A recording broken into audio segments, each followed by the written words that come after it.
حيك الغالي، ترحيبي كنبود وريحان بضيوفنا والفرح عالي، والبن والهيل والياسمين للضيف في وقت الإقبالي، للضيف في وقت الإقبالي، للضيف في وقت الإقبالي.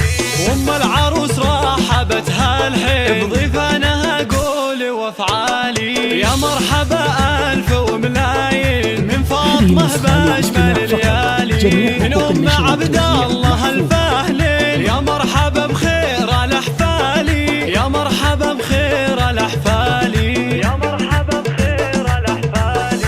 المحفل اللي ضياهي بي بعروسي تفرق على أجيالي، صار الحلا والغلا والذوق أوصافها ما لها مثالي، بنت الفخر قدوة الوافين عبد العزيز شيخ الرجالي، عبد العزيز شيخ الرجالي، عبد العزيز شيخ الرجالي. وراعي المواقف دربي مين حيا علومه والافعالي، والعزوه اللي لها حامي الذخر شيالة الرجالي، وساسها الغامد الباني امجاد من اول وتالي، امجاد من اول وتالي، امجاد من اول وتالي.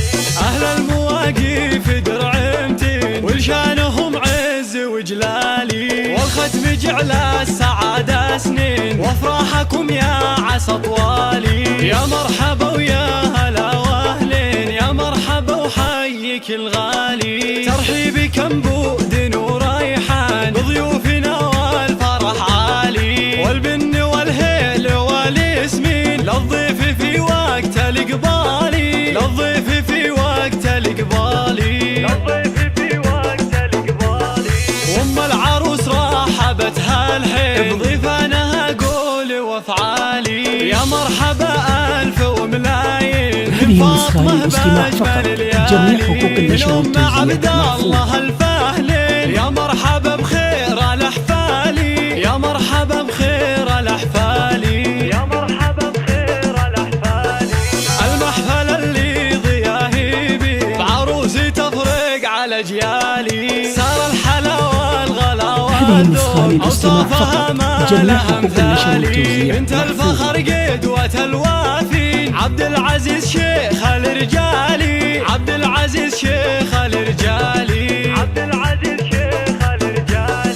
وراعي المواقف دربي مين حيا علومه والافعالي، والعزوه اللي لها حامي الذخر شيالة اثقالي، وساسها الغامد امجاد من اول وتالي، امجاد من اول وتالي، امجاد من اول وتالي. اهل المواقف درعمتين ولشانهم عز وجلالي، والختم جعل السعادة سنين وافراحكم يا عسى طوالي،